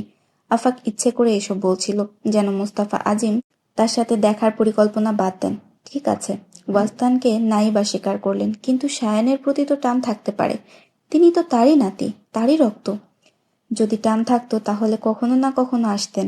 আফাকের কথা শুনে মুস্তাফা আজিম হতবাক হয়ে গেলেন। তারপর বিষণ্ণ গলায় বললেন, ভুল তো হয়েছিল মালিহা আর ওয়াজদানের, কিন্তু এই নিষ্পাপ শিশুটি কি দোষ করেছিল যে তাকে সব সম্পর্ক থেকে বঞ্চিত হতে হবে? সে আমাকে জিজ্ঞাসা করে, জাওয়ার আর মিনাহিল তো দাদুর সাথে থাকে, আমি কেন থাকিনি? যখন তারা তাদের নানার বাড়ি যায়, তখন এই ছেলেটাও বায়না ধরে, আমাকেও নানার বাড়ি নিয়ে যেতে দাও। কিন্তু আমি কিভাবে বুঝাই তাকে তার ভাগ্যে কেবল অপূর্ণ সম্পর্কই লেখা আছে? এই নিষ্পাপ বাচ্চার হৃদয় শুধুই প্রশ্নে ভরা, যার কোনো উত্তর নেই। আফাক গভীরভাবে সায়ানের দিকে তাকিয়ে বলল, আমি এসেছি তাকে সম্পর্ক দিতেই। তারপর সে সায়ানের দিকে ফিরে জিজ্ঞেস করল, নানার বাড়ি যাবে? সায়ান ইতস্থিত করছিল। তার মন চলমান কথাগুলোর অর্থ খোঁজায় ব্যস্ত ছিল। সে সরাসরি কিছু বলল না। তখন আফাক তার ছোট্ট হাতটি ধরে কোমল গলায় বলল, তোমার আম্মুর ছবি দেখতে তোমার ভালো লাগে, তাই না? সায়ান উজ্জ্বল চোখে মাথা নাড়ল। আফাক মৃদু হাসল, যেন লোভ দেখিয়ে বলল, আমার কাছে তোমার আম্মুর অনেক ছবি আছে। সায়ানের চোখ গোল হয়ে গেল। তারপর হঠাৎ বলে উঠল, আপনি কি আম্মুর ভাই? আপনি কি আম্মুর গল্প শোনাবেন আমাকে? আফাক মৃদু হেসে বলল, হ্যাঁ বলবো, কিন্তু যদি তুমি আমার সাথে আমার বাড়িতে যেতে রাজি হও তাহলে। আফাকের কথা শেষ না হতে সায়ান খুশিতে লাফিয়ে উঠল, আমি যাব। তারপর আবার থমকে গিয়ে বলল, কিন্তু আব্বুর অনুমতি নিতে হবে। তাহলে চলো আব্বুর কাছে জিজ্ঞেস করি। আফাক তার ছোট্ট হাতটি শক্ত করে ধরে উঠে দাঁড়ালো। আয়েশা এক দৃষ্টিতে তাদের দেখলেন আর বলতে লাগলেন, জিজ্ঞেস করার কি আছে, শুধু গিয়ে ওয়াসদানকে জানিয়ে দাও, আমি ততক্ষণে তাকে রেডি করে দেই। আফাক মাথা নাড়ল, ঠিক আছে। তারপর তার ছোট্ট হাত ছেড়ে দিয়ে বাইরে চলে এলো। সিঁড়িতেই বসে ওয়াসদান 2 হাতে মাথা গুজে রেখেছিল। আফাক পাশে বসতেই সে চোখ না তুলে বলল, এত কিছুর প্রয়োজন ছিল? আফাক শান্ত স্বরে বলল, এই প্রয়োজনের অর্থ তুমি আমার চেয়েও ভালো জানো। ওয়াসদান এবার মুখ ঘুরিয়ে তাকালো, গভীর চোখে বলল, আমি সায়ানকে বুঝিয়ে নিতাম। আফাক দীর্ঘশ্বাস ছেড়ে বলল, মেনে নাও ওয়াসদান। সায়ানের মন থেকে মালিহার স্মৃতি মুছে ফেলার শক্তি তোমার ছিল না। ওয়াসদান নীরব হয়ে সামনে তাকালো। তার চোখে এক ধরনের ক্লান্তি। এরপর গভীর বিষাদে বলল, এখন আমি মনির আঙ্কেল আর ইফতেখার আঙ্কেলের মুখোমুখি হব কিভাবে? আফাক কাঁধে হাত রেখে বলল, অভ্যাস হয়ে যাবে। ওয়াসদান হতাশ কণ্ঠে বলল, তোমার এটা করা উচিত হয়নি। আফাক বিরক্ত হলো, তাহলে আর কি করতাম? সেদিন যখন সায়ান আম্মু বলে মালিহার ছবির দিকে তাকিয়েছিল, তখন জাওয়ার আর ফায়জা ওখানে ছিল। তারা মালিহাকে অন্যভাবে চিনত। ভাগ্য ভালো তখন তারা চিনতে পারেনি, কিন্তু চিরকাল এমন সৌভাগ্য থাকবে না। তখন তুমি কি করতে? ওয়াসদান কোনো উত্তর দিল না। তাদের নীরবতা ভেঙে দিল সায়ানের উচ্ছ্বসিত কণ্ঠ, আব্বু আব্বু! সে দৌড়ে তাদের দিকে আসছিল। কাছাকাছি আসতেই ওয়াসদানের বুকের মধ্যে ঝাঁপিয়ে পড়ল। ধাক্কা সামলে ওয়াসদান হাসতে হাসতে বলল, ব্রেক দিতে হয় না? সায়ান খুশি হয়ে বলল, আব্বু জানো মামা আমাকে কি বলেছে? তিনি আমাকে নানার বাড়ি নিয়ে যাবেন। ওয়াসদান স্তব্ধ হয়ে গেল। তারপর বিস্মিত কণ্ঠে আফাককে জিজ্ঞেস করল, তুমি সায়ানকে বাবাজানের বাড়ি নিয়ে যাচ্ছ? আফাক চমকে উঠল, যদি ওখানে নিয়ে যাই ফুফাজান আমায় জানে মেরে ফেলবেন।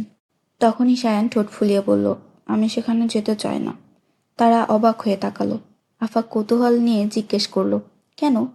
সায়ান গাল ফুলিয়ে বলল, তারা আম্মুকে বকেছিল, তারা খারাপ। ওয়াসদান দ্রুত ধমক দিল, এভাবে বলতে নেই। কিন্তু আফাক হেসে বলল, যখন সেভাবে কথা বলে আমার আরো বেশি বিশ্বাস হয় যে সে মালিহারই ছেলে। ওয়াসদান বলল, তুমি নিয়ে তো যাচ্ছ, কিন্তু কবে ফেরত আনবে? আফাক মৃদু হেসে বলল, প্রথমবার মালিহার ছেলে হয়ে আমার বাড়ি যাচ্ছে, 10-12 দিন তো থাকবেই।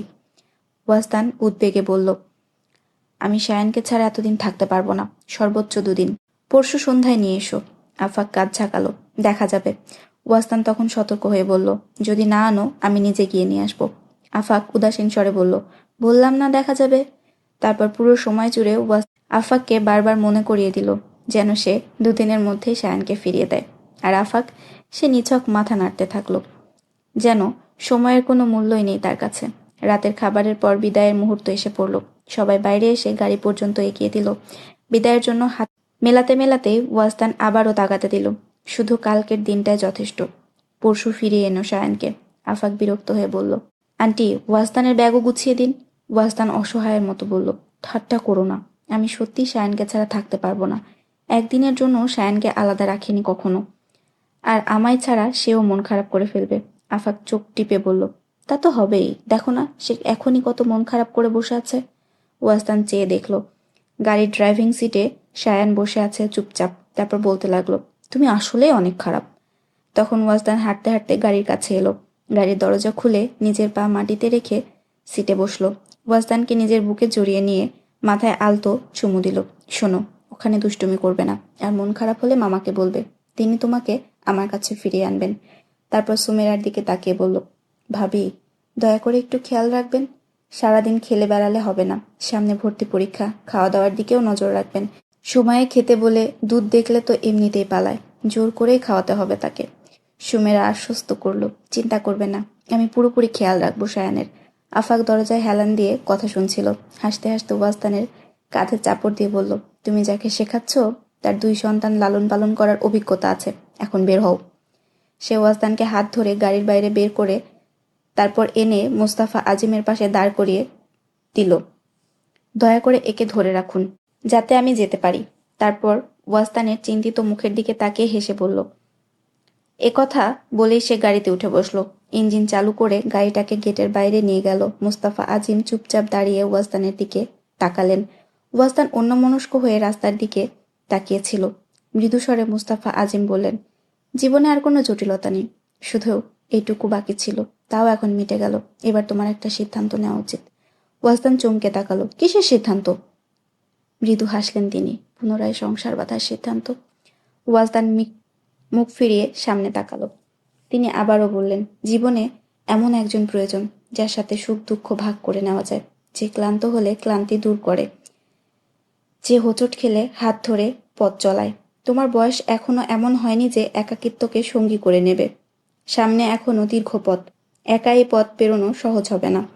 ওয়াজদান দীর্ঘশ্বাস ফেলে বলল, আমি একা নই, আমার সায়ান আছে।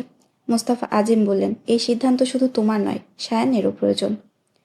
সে মায়ের ভালোবাসা পাবে। তুমি কতদিন সায়ানকে একা বড় করবে? বাচ্চারা লালন পালন করা পুরুষ মানুষ তারা হয় না। ওয়াজদান হালকা হাসল। আমি তখনও সায়ানকে বড় করেছি, যখন ওর মা জন্মের পরপরই সায়ানকে ছেড়ে গিয়েছিল। তাহলে এখন পারবো না কেন? কয়েক বছরের ব্যাপার, সে বড় হয়ে যাবে, তখন তো আমাকে আর ওকে মানুষ করতে হবে না। মুস্তাফা আজিম নীরব হয়ে তাকিয়ে রইলেন। তারপর মৃদু কণ্ঠে বললেন, বিয়ে একজন পুরুষের প্রয়োজন। তুমি আর কতদিন এই প্রয়োজন থেকে মুখ ফিরিয়ে নেবে? ওয়াসান চোখ নামিয়ে বলল, আমার কোনো প্রয়োজন অনুভব হয় না। গভীর নীরবতা ভর করল সবাইকে। তারপর হঠাৎ প্রশ্ন করলেন, তুমি কি এখনো মালিয়াকে ভুলতে পারোনি? ওয়াসান চোখ নামিয়ে বলল, ভুলে গেলেও স্মৃতি থেকে মুছে ফেলতে পারি না। মোস্তাফা আজিম দীর্ঘশ্বাস ফেলে ফিরে গেলেন, কিন্তু দরজা পার হওয়ার আগেই একবার পেছনে তাকালেন। ওয়াজদান তখনও উঠোনে দাঁড়িয়ে, আলোয় ভেসে যাওয়া সন্ধ্যার গধূলিতে অন্যমনস্ক। তার দিকে চেয়ে মুস্তাফা আজিম একটা দীর্ঘশ্বাস ফেললেন। তারপর ধীর পায়ে বাড়ির ভেতরে চলে গেলেন। সায়ান এলে সবাই হল ঘরে জড়ো হলো। আসো, তোমাকে সবার সাথে পরিচয় করিয়ে দিই, আফাক বলল। সায়ান মনোযোগ দিয়ে এই নতুন সম্পর্কগুলো মনে আঁকতে লাগলো। রাত গভীর হলে গওহার ও যারা বাচ্চাদের তাদের শোবার রুমে নিয়ে গেল। কিছুক্ষণ পরই ইরাম এক গ্লাস দুধ হাতে নিয়ে এলো। জারার মেয়ে কিছুটা অনীহা দেখালো, তবে শেষমেশ দুধ খেয়ে নিল।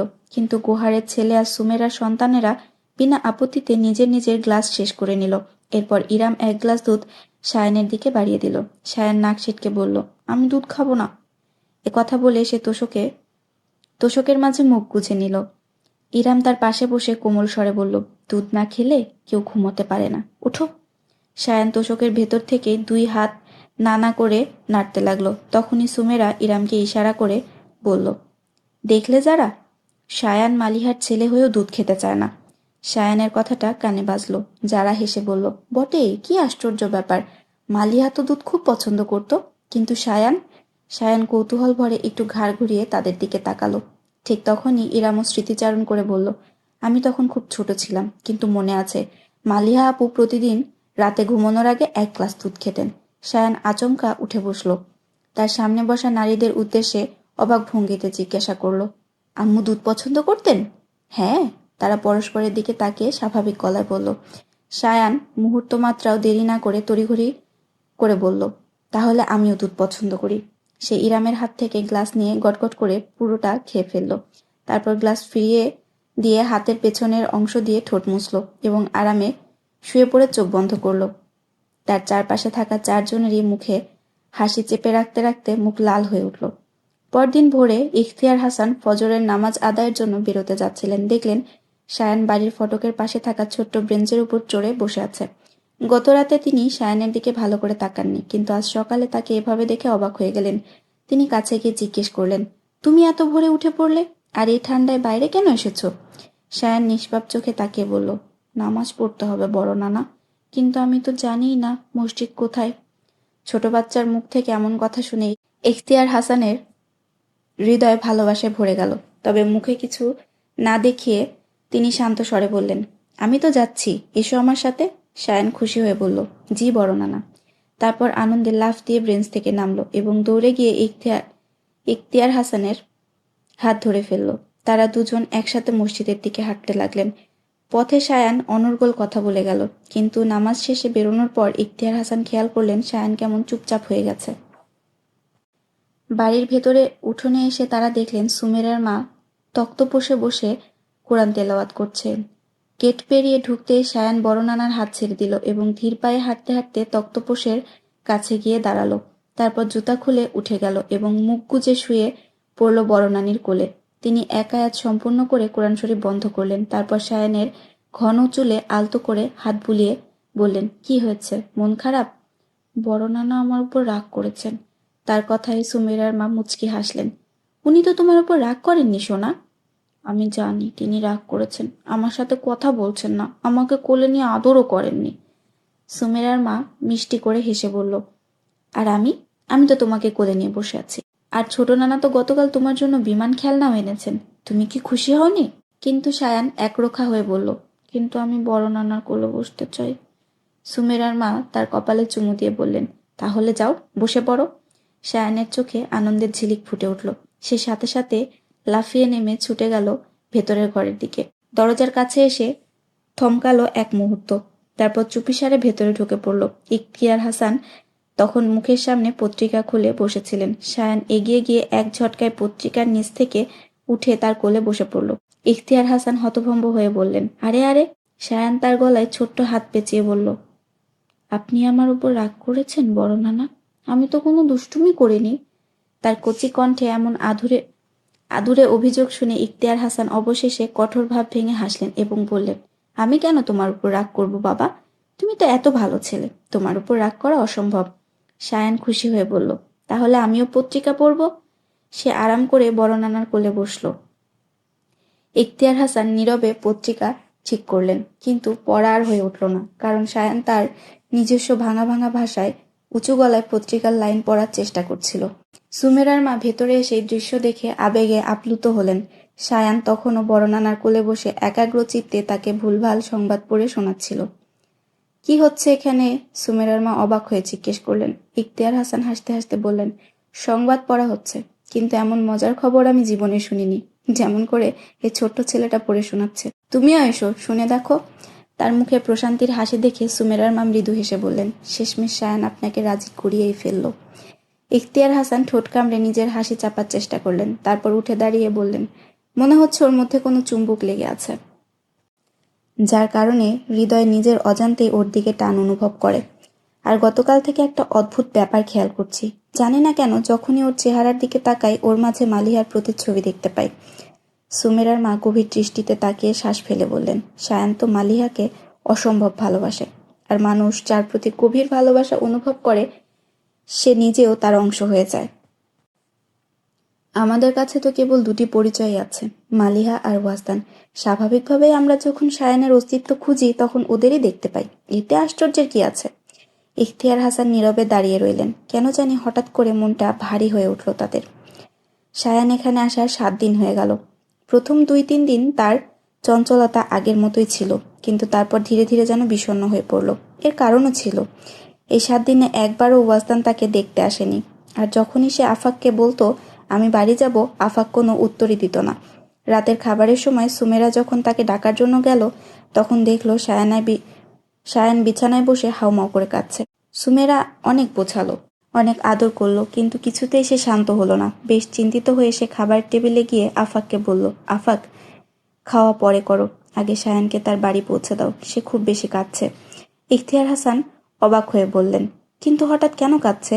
আফাক গম্ভীর হয়ে বলল, বাবাকে খুব মনে পড়ছে তার মনে হয়। কিন্তু ওয়াসদান তো একবারও এলো না, নিজে থেকে ফোনও করে না। আমি যদি কল না করি তাহলে কথাই বলা হয় না, কিন্তু অফিসে বারবার ফোন করে বলে সায়ানকে বাড়ি পাঠিয়ে দাও। মনির হাসান চিন্তিত হয়ে বললেন, সে কদিন ধরে অফিসেও আসছে না। কাল ফোনে বলেছিলাম এসো, কাগজপত্র হস্তান্তর করতে হবে, কিন্তু তাও এলো না। আফাক একটু খোঁজ নাও তো, ছেলেকে ছাড়া থাকতে গিয়ে আবার অসুস্থ হয়ে পড়েনি তো? আফাক মাথা নাড়ল, হতে পারে, কিন্তু আমি জানি সে আপনাদের দুজনের সামনে আসতে চাইছে না, নইলে সায়ান ছাড়া এতগুলো দিন কাটানো ওর পক্ষে সম্ভব হতো না। তার মা দুশ্চিন্তায় বললেন, তুমি সায়ানকে পৌঁছে দিয়ে আসো। সায়ান তো কতবার বলেছে সে বাড়ি যাবে। কিন্তু আফাক বলল, আমি চাই ওয়াসদান নিজে এসে সায়ানকে নিয়ে যাক, এতে অন্তত তার এই অযথা এড়িয়ে চলা বন্ধ হবে। তারপর সে সুমেরার দিকে ফিরে বলল, যাও, সায়ানকে নিয়ে এসো, আর ফোনটাও এনো। কিছুক্ষণ পর সায়ান যখন তার সাথে এলো, আফাক জিজ্ঞেস করলো, বাবার কথা মনে পড়ছে? সায়ান নাক মুছতে মুছতে মাথা নাড়ল, তারপর আরো জোরে কাঁদতে লাগলো। আফাক তাকে বুকে টেনে নিয়ে বলল, এখনই আমি তোমার বাবাকে ফোন দিচ্ছি, তুমি বাবার সাথে কথা বলো। সায়ান মাথা নাড়ল চোখের জল ফেলতে ফেলতে। আফাক ফোন কানে দিল। ওয়াস্তান কল রিসিভ করতে ফোনটা সায়ানের হাতে দিল। সায়ান ফোনটা ধরেই হাহাকার করে কেঁদে উঠল। আব্বু! ওয়াস্তান নিজেও ভেতর থেকে অস্থির ছিল। প্রথমবার ছেলেকে এতগুলো দিন দূরে রেখেছে সে। প্রতিদিনই আফাককে ফোন করে বলতো, সায়ানকে ফেরত পাঠাও। কিন্তু আফাক কোনো গুরুত্ব দিত না। আসলে ওয়াস্তানের সাহস ছিল না আফাকের বাবা আর চাচার সামনে আসার। সে মনে করত তার এ বাড়ির কারো সামনে দাঁড়ানোর যোগ্যতা নেই। সায়ানকে ভালোবেসেও তার মনে হতো সে যেন জোর করে এমন কিছুর ওপর অধিকার দেখাচ্ছে যেটা তার প্রাপ্যই নয়। কিন্তু সায়ানের কান্নারত কণ্ঠ তার সমস্ত অনুভূতির উপর ঝড় তুলল। আব্বু, আপনার কথা খুব মনে পড়ছে, এসে নিয়ে যান আমায়। ওয়াস্তান গলা শক্ত করে বলল, আমিও তোমাকে খুব মিস করছি, আমার ছেলে। আব্বু, আমাকে এখান থেকে নিয়ে যান। সে একই কথা বারবার বলছিল। ওয়াস্তান সান্ত্বনা দিয়ে বলল, আমি আসছি আমার জান, কান্না বন্ধ করো। সায়ান কান্না চেপে ফেলে দম বন্ধ করা স্বরে বলল, তাহলে তাড়াতাড়ি আসেন। তুমি ফোন রাখো, আমি 2 মিনিটের মধ্যে পৌঁছে যাচ্ছি। ওয়াজদান দ্রুত ফোন কেটে দিল। চাবি তুলে নিয়ে ছুটে বেরিয়ে গেল। সায়ানের কণ্ঠে আকুতি ছিল, আর সে আকুতি ওয়াজদানকে অস্থির করে তুলছিল। গাড়ির গতি বাড়িয়ে দ্রুততম সময়ে সে আফাকের বাড়ি পৌঁছে গেল। হলের দরজায় পা রাখতেই দেখল ইফতেখার হাসান ও মুনির হাসান সায়ানকে পাশে বসিয়ে সান্ত্বনা দিচ্ছে। সেখানে পরিবারের আরও অনেকেই ছিল। তারা সবাই সায়ানকে বোঝাচ্ছিল, কিন্তু সায়ান তখনও থেমে থেমে কাঁদছিল। ওয়াজদান ব্যাকুল স্বরে ডাকল, সায়ান। সায়ান সঙ্গে সঙ্গে তার দিকে তাকালো। তারপর উচ্ছ্বাসে চিৎকার করে উঠল, আব্বু এসে গেছে। তারপর গুলির মতো ছুটে গেল ওয়াজদানের দিকে। ওয়াজদান তৎক্ষণাৎ হাঁটু গেড়ে বসল, 2 হাত প্রসারিত করল। সায়ান দৌড়ে এসে তার বুকে ঝাঁপিয়ে পড়ল। সেখানে উপস্থিত সবার মনে হচ্ছিল দুজন যেন 100 বছর পর মিলিত হলো। ওয়াজদান ছেলেকে আঁকড়ে ধরে বারবার চুমু দিচ্ছিল। সায়ানও তার বুকের গভীরে মাথা গুজে রাখল, আরো শক্ত করে জড়িয়ে ধরল বাবাকে। তারপর ওয়াজদানের চোখ গেল সবার দিকে। তারা সবাই গোল হয়ে দাঁড়িয়ে মৃদু হাসছিল, এক অপার্থিব ভালোবাসার সাক্ষী হয়ে। আসসালামু আলাইকুম। সায়ানের হাত ধরে উঠে দাঁড়িয়ে সবার উদ্দেশ্যে সালাম দিল ওয়াজদান। মুনির হাসান কড়া স্বরে বললেন, তুমি অফিসে যাচ্ছ না কেন? ওয়াজদান একটু থতমত খেয়ে বলল, আঙ্কেল, আসলে আমি। কথা শেষ করার আগেই তিনি বললেন, থাক, আর বলার দরকার নেই, আমি সব বুঝতে পেরেছি। তুমি কখনোই নিজেকে বদলাবে না। আমার ভাগ্নি নেই বলে কি তার ছেলের নামে তুমি ইচ্ছামতো যা খুশি তাই করবে? ওয়াজদান লজ্জায় মাথা চুলকাতে লাগলো। হালকা হাসি ফুটে উঠল তার মুখে। এমন সময় তার চোখ পড়ল ইফতেখার হাসানের দিকে। অজান্তেই সে মুখ ফুরিয়ে নিল। সে নিজেকে আড়াল করতে চাইল। ইফতেখার হাসান শান্ত কণ্ঠে বললেন, কতদিন এভাবে মুখ লুকিয়ে চলবে? ওয়াজদান সংক্ষেপে বলল, আমি বুঝতে পারছি এই ঘটনা আপনাকে কতটা কষ্ট দিয়েছে। এই প্রসঙ্গ তোলা বৃথা। যে রেখাটি ভাগ্য টেনে দিয়েছে তা একটুখানি এদিক ওদিক হলে এই গল্প হয়তো মালিহার জীবন গাথা হতো। বলতে বলতে তিনি গভীরতায় ডুবে গেলেন। তখনই সুমেরার মা ওয়াজদানের হাত ধরে বললেন, এভাবে দাঁড়িয়ে থেকো না, এসো বসো। ওয়াজদান বিনয়ের সাথে বললেন, সরি খালা, বসতে পারবো না, আমি কাউকে কিছু না বলে এসেছি, বাড়িতে সবাই চিন্তিত হবে। মুনির হাসান দ্রুত বললেন, এসেছো যখন তোমার দরকারি কাগজপত্র নিয়ে যাও, আফাক তোমাকে সব দেখিয়ে দিবে। আফাক মাথা নাড়ল। ওয়াজদানকে ইশারায় ডাকলো। তারপর স্টাডি রুমের দিকে হাঁটা দিল। ভেতরে ঢুকে টেবিলের কাছে গিয়ে একটা ফাইল খুলে কাগজগুলো দেখতে লাগলো আফাক। ওয়াজদান পাশে দাঁড়ালো। আফাক একটি কাগজ বের করে তার দিকে বাড়িয়ে দিল। এটি সায়ানের জন্ম সনদ। এখানে তার বাবা মায়ের নাম লেখা আছে, ওয়াজদান ও মালিহা ফারুকি, এবং জন্ম তারিখ ঠিক মালিহার মৃত্যুর দিন। ওয়াজদান নির্লিপ্ত মুখে সনদপত্রটি টেবিলে রাখল। আফাক আবার আরেকটি কাগজ এগিয়ে দিল। ওয়াজদান সেটির দিকে তাকিয়ে হকচকিয়ে গেল। এটা তো। আফাক শান্ত গলায় বলল, তোমাদের নিকাহনামা। এতে মালিহার স্বাক্ষর রয়েছে, যা বিশেষজ্ঞ দ্বারা যাচাই করা হয়েছে। এগুলো মিথ্যা প্রমাণ করা সহজ হবে না। সাক্ষী হিসেবে আমি, বাবা, চাচা, এমনকি সামাদও সাইন করেছি। তুমি শুধু স্বাক্ষর করে দিও। তারপর যদি সায়ানের আসল বাবা মাও ফিরে আসে, তাহলেও এই জন্ম সনদ ও নিকাহনামার ভিত্তিতে সায়ানের ওপর তোমার অধিকার কেউ অস্বীকার করতে পারবে না। কারণ এখন আইনগতভাবে মালিহা তোমার প্রয়াত স্ত্রী আর সায়ান তোমাদের সন্তান। ওয়াজদানের মনের ভেতর এক ঝড় বয়ে যাচ্ছিল। চারপাশ যেন ধোঁয়াশার মতো ঘুরপাক খাচ্ছিল। তার কানে সাই সাই সাধু শব্দ প্রতিধ্বনিত হচ্ছিল। হঠাৎ স্মৃতির দরজা খুলে গেল। তার চোখের সামনে ভেসে উঠল মালিহার সঙ্গে প্রথম দেখা, আর সেই প্রথম প্রশ্ন, আপনি কি আমাকে বিয়ে করবেন? কিন্তু সেই প্রশ্নের কোনো উত্তর আসেনি। সে অতৃপ্তি 1 যুগ ধরে তাকে পাগল করে রেখেছিল। এই দুঃখই তো তার একমাত্র সঙ্গী। এই কষ্টই ছিল তার ভালোবাসার একমাত্র প্রতিদান। কিন্তু আজ তার হাতে ধরা কাগজের পাতাটি যেন বলে উঠল, মালিহা তো তোমার স্ত্রী ছিল, সায়ান তো তোমারই সন্তান। যেন এক নিষ্ঠুর পরিহাস, যেন কেউ তার হৃদয়ের সমস্ত অনুভূতি নিয়ে তামাশা করছে। সে যে ভালোবাসায় এক জীবনের ক্ষতি স্বীকার করেছিল, সেই ভালোবাসায় আজ তাকে সম্পূর্ণ খালি হাতে ফিরিয়ে দিল। দুঃখ তো ছিল তার একমাত্র সম্পদ, আজ যদি সেটাও ছিনিয়ে নেওয়া হয় তবে সে আর কি নিয়ে বাঁচবে? ওয়াস্তান এতদিন চোখের অশ্রুকে বন্দি করে রেখেছিল, কিন্তু আজ আজ সেই বাঁধ ভেঙে বেরিয়ে এলো। কিন্তু সে চোখ কাঁদছিল না, আর ওয়াস্তান হাসছিল। হাসছিল এই ভাগ্যের নির্মম রসিকতায়। কিন্তু ধীরে ধীরে সে হাসির মধ্যে এক অদ্ভুত বেদনা ভর করল। তার ঠোঁট কাঁপছিল, হাসির বদলে কান্নায় রূপ নিল। সে কাঁপতে থাকা হাতে কাগজটি শক্ত করে ধরল, তারপর মাথা উঁচু করে তাকালো উপরে, যেন আকাশ ভেদ করে তার দৃষ্টি আরো সে পৌঁছে যাবে।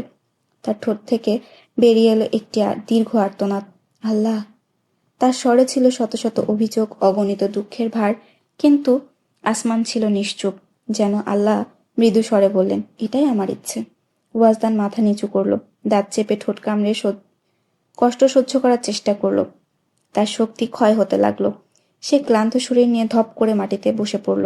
দুই হাত মাথায় রেখে বুক চেপে ধরে বিলাপ করে উঠল, হে আল্লাহ, আমার ক্ষতগুলো সেরে উঠতে দিন, আমার হৃদয়ের এই গভীর ক্ষত সেরে উঠতে দিন।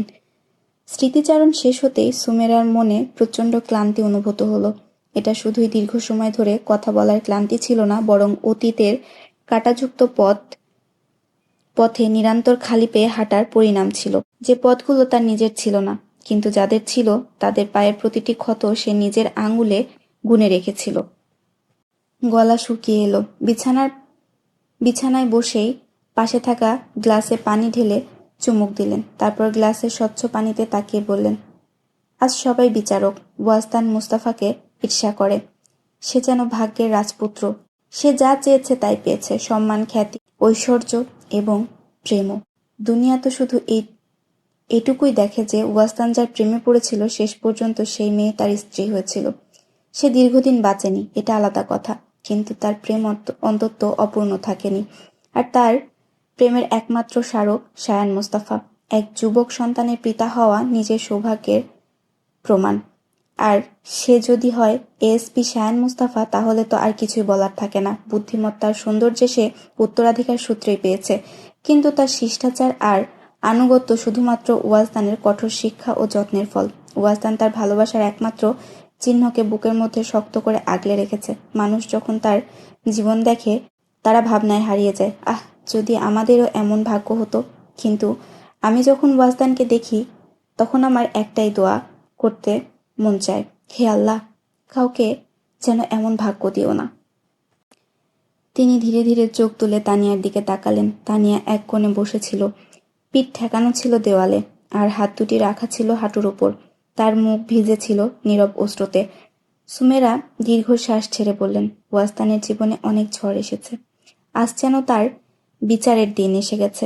আমি ভয়ে আছি, তাকে যেন গুনাহগার সাব্যস্ত না করা হয়। তানিয়া কিছু বলল না, শুধু দুই হাত কপালে ঠেকিয়ে নিস্তব্ধ হয়ে বসে রইল। ওয়াস্তান আজহার ফারুকী ও নুরুল হুদার সামনে যেন হাত বাঁধা অবস্থায় দাঁড়িয়েছিল, ঠিক যেন কোনো অপরাধী যে দোষ স্বীকার করার পর তার জন্য নির্ধারিত শাস্তির অপেক্ষায় রয়েছে। কিন্তু বিচারকের চোখে ছিল দ্বিধার ছাপ, কারণ তার জীবন অঙ্ক মেলাতে গিয়ে তারা যেন নিজেই এক সংকটে পড়ে গেছেন। ওয়াস্তান মাথা নিচু করে দাঁড়িয়েছিল, তারপর ধীরে ধীরে চোখ তুলে বাবাজানের দিকে তাকালো, কিন্তু তাদের মুখাবয়বে কিছুই পড়তে পারলেন না। তবু এক গভীর স্বরে বলল, আমি আমার ভুলের কোনো ব্যাখ্যা দেব না, নিজের ব্যর্থ জীবন দেখিয়ে আপনার কাছে দয়ার আবেদনও করব না। আপনি শুধু আমাকে শাস্তি দিন বাবাজান। আজহার ফারুকী গভীর দৃষ্টিতে তাকিয়ে বললেন, আমি তোমাকে শাস্তি দিতে চাই, কিন্তু তখন আমার মেয়েকে কি বুঝিয়ে বলবো? মালিহা ন্যায় বিচারের প্রতি অনুগত ছিল, কিন্তু তোমার বিষয়ে সে কখনোই নিরপেক্ষ ছিল না। তাদের কণ্ঠে যেন মালিহার প্রতি দুর্বলতার প্রতি দুঃখ ফুটে উঠল। বাবাজানের কাছ থেকে আশাহত হয়ে ওয়াজদান এবার নুরুল হুদার দিকে ফিরল। আপনি আমাকে শাস্তি দিন হাদি ভাই, আপনার তো পুরোপুরি অধিকার আছে। মালিহা তো আপনার হবু বউ ছিল। বিবাহিত জীবন উপভোগের সুযোগ না পেলেও তিনি আপনার জন্যই তো বউ সেজেছিল একদিন। নুরুল হুদা শান্ত কিন্তু দৃঢ় কণ্ঠে বললেন, ওয়াজদান, আপনি আমার কাছে শাস্তি চাইতে পারেন না। আমি এই বিষয়ে অসহায়। আমি মালিহাকে সবচেয়ে বেশি ভালোবেসেছিলাম, কিন্তু এটাও কখনো ভুলিনি সে তার জীবন দিয়ে সবচেয়ে বেশি ভালোবেসেছিল আপনাকে। আপনি যেই ভুলই করেন না কেন আপনার জন্য সে ক্ষমা চেয়ে নেবে, কিন্তু যে আপনাকে শাস্তি দিবে তাকে সে কখনো ক্ষমা করবে না। ওয়াজদানের গলা আরো ভারী হয়ে এলো। কষ্টে জর্জরিত কণ্ঠে বলল, মালিহা ছিল আমার প্রথম ও শেষ ভালোবাসা। তার সাথে জীবন কাটানোর স্বপ্ন আমি দেখেছিলাম, কিন্তু বাস্তবতা আমাকে শিখিয়েছে যে তার মনে একমাত্র সহযাত্রী ছিলেন আপনি। তাই আপনি নির্ভয়ে আমার শাস্তির ঘোষণা করুন, কারণ যেদিন ক্ষমা চাওয়ার পালা আসবে সেদিন সে প্রথমে আপনাকে ক্ষমা করবে, তারপর আমাকে। নুরুল হুদা এক মুহূর্ত চুপ করে রইলেন, তারপর উঠে এসে ওয়াজদানের পাশে দাঁড়ালেন। যেহেতু আপনি শাস্তির জন্য এত অনুরোধ করছেন, তাহলে নিন, আমি আপনাকে শাস্তি দিলাম। এই আপনার শাস্তি। আপনি আপনার ভেঙে যাওয়া স্বপ্নের টুকরো আজীবন নিজের হাতে কুড়িয়ে বেড়াবেন। ওয়াজদান বিস্ময়ে চিৎকার করল, হাদি ভাই! নুরুল হুদা ধীরে ধীরে তার হাত দুটি ধরে ফেলল। আজ পর্যন্ত আপনি সবার কাছে অনুরোধ করেছেন যেন তারা মুখ না খোলে এই সত্যি নিয়ে সায়ান আপনার ছেলে নয়।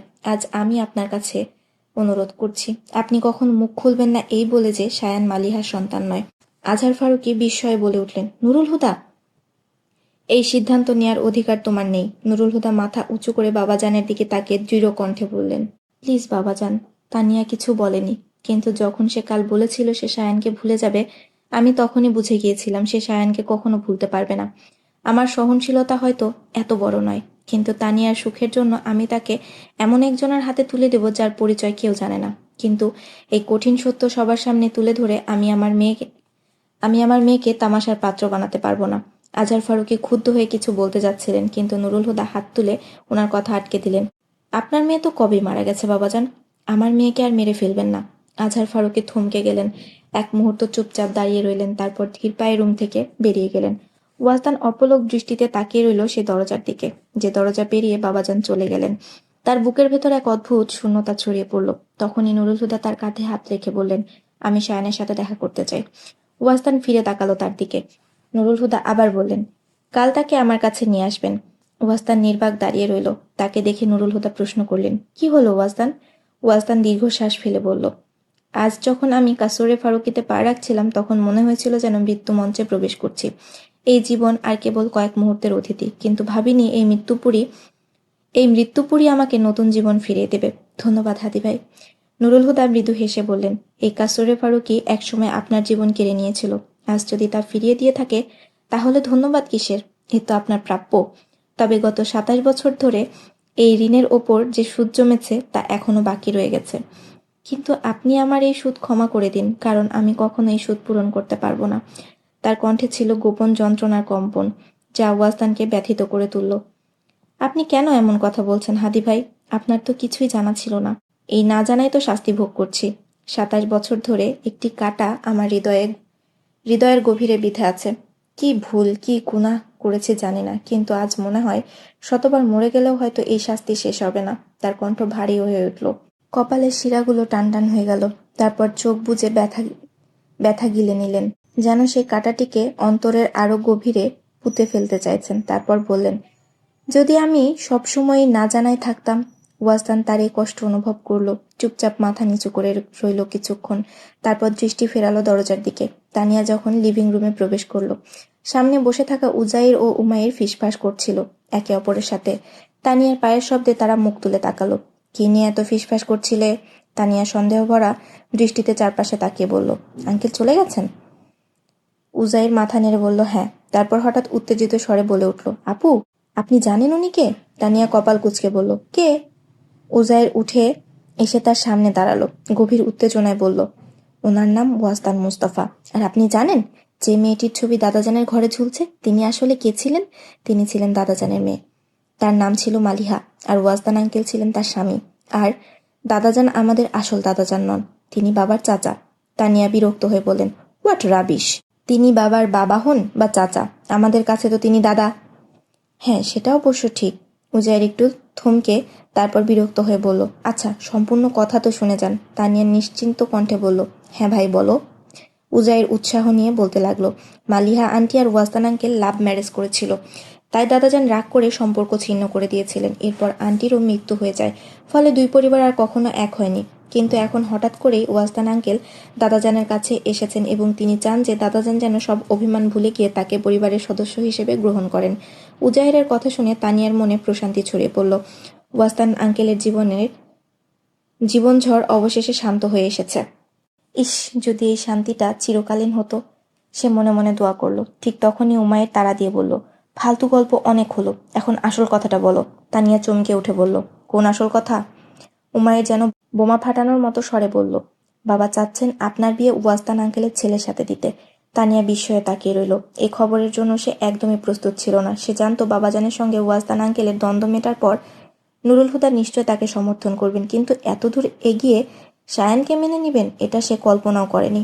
কিন্তু সে এটাও জানতো বাবা যদি এমন সিদ্ধান্ত নেন তাহলে সেটা শুধু তার জন্যই। এই উপলব্ধিতে তার চোখ উজ্জ্বল হয়ে উঠল। সে একটা কোমল হাসি ফুটে উঠল ঠোঁটে। সে মৃদু স্বরে জিজ্ঞেস করল, আব্বু কোথায়? তার রুমে, কিন্তু আপনি সেখানে যাবেন না। উমায়ের দ্রুত বলে উঠল। তানিয়া অবাক হয়ে বলল, কেন? উমায়ের কিঞ্চিত অস্বস্তিতে মাথা চুলকে বলল, কারণ এই বিয়ে নিয়ে আম্মু আর বাবার মধ্যে ঝগড়া চলছে। কেন? তানিয়া অবাক হয়ে জিজ্ঞেস করলো, কিন্তু বলার পরে বুঝলো এই প্রশ্নটা তার করা উচিত হয়নি। উমায়েরও একটু হকচকিয়ে গিয়ে বলল, সম্ভবত এই কারণে যে আম্মু সায়ান ভাইয়াকে চেনেন না। তার উপর তিনি আগেই আনসার ভাইয়ের সঙ্গে আপনার বিয়ের কথা ভাবছিলেন। তারপর সে তানিয়ার দিকে তাকিয়ে একটু দুষ্টু হাসি দিয়ে বলল, কিন্তু আপনি তো সায়ান ভাইকে চেনেন, তাই না? বাবা বলছিলেন আপনার বান্ধবী ফাইজা মালিহা আন্টির কাজিনদের পরিবারের মেয়ে, আর ওয়াজদান আঙ্কেলের সাথে তাদের পরিবারের ঘনিষ্ঠ সম্পর্ক ছিল, তাই আপনি আগেই তাদের বাসায় গিয়ে সায়ান ভাইয়ের সঙ্গে দেখা করেছেন। তানিয়া দ্রুত বলল, হ্যাঁ, কিন্তু আমি এসব ব্যাপার জানতাম না। তানিয়া আর কোনো কথা না বলে দ্রুত সিঁড়ি বেয়ে উপরে উঠে গেল। নুরুল হুদার রুম থেকে চাপা স্বরে তর্কের শব্দ আসছিল। তানিয়া বুঝতে পারছিল এই ঝগড়ার কারণ কি হতে পারে। এক মুহূর্ত থমকে সে ভাবল, তারপর আর দেরি না করে কোনো কথা বলা ছাড়াই দরজা খুলে ভেতরে ঢুকে গেল। ভুলে যাও নুরুল হুদা, আমি তোমার এই ইচ্ছা কখনোই পূরণ হতে দেব না। মরিয়ম একরকম ঘৃণা ভরে বলছিলেন। তিনি বিছানায় বসেছিলেন। ক্ষোভে তার শ্বাস প্রশ্বাস এলোমেলো হয়ে পড়ছিল। সর্বদা নরম ও স্নিগ্ধতার মুখাবয়ব আজ কঠিন রূঢ় দেখাচ্ছিল। নুরুল হুদা পাশের চেয়ারে বসেছিলেন, উদাসীন মাথায় দুই হাত চেপে ধরে অসহায়ভাবে। দরজা খোলার শব্দে উভয়ের দৃষ্টি ঘুরে গেল তানিয়ার দিকে। তা দেখে নুরুল হুদা দ্রুত উঠে দাঁড়িয়ে বললেন, তানিয়া, তুমি এখান থেকে চলে যাও। তানিয়া শান্ত স্বরে বলল, সরি বাবা, কিন্তু আমি যাব না। তারপর মায়ের দিকে তাকিয়ে বলল, মা, আমি জানি আপনি কেন বাবার সঙ্গে ঝগড়া করছেন, কিন্তু প্লিজ ওনাকে কষ্ট দেবেন না। মরিয়ম কঠিন স্বরে বলল, তুমি কিছুই জানো না। তোমার বাবা শায়ান মুস্তাফার সঙ্গে তোমার বিয়ে দিতে চাচ্ছেন, কিন্তু আমি তা কখনোই হতে দেব না। তানিয়া মায়ের কঠোরতা দেখে আটকে উঠল। সে সাহস সঞ্চার করে বলল, মা প্লিজ, বাবা যদি এই সিদ্ধান্ত নিয়ে থাকেন তবে নিশ্চয়ই গভীরভাবে ভেবেই নিয়েছেন। কিন্তু মরিয়ম এতটুকু নরম হলেন না। শায়ান হচ্ছে মালিহা ফারুকের ছেলে, আর তার নাম এলেই নুরুল হুদার চিন্তা শক্তি লোপ পায়। সে কেমন করে কোনো বুদ্ধিদীপ্ত সিদ্ধান্ত নিতে পারে? নুরুল হুদা অস্বস্তিতে বলে উঠলেন, চুপ করো মরিয়ম। মরিয়ম বিদ্রুপের হাসি দিলেন, বাহ, এখনই আমাকে চুপ করতে বলছেন? আমি তো এখনো তানিয়াকে বলিনি যে তার বাবা এখনো শায়ানের মা মালিহাকে ভালোবাসে।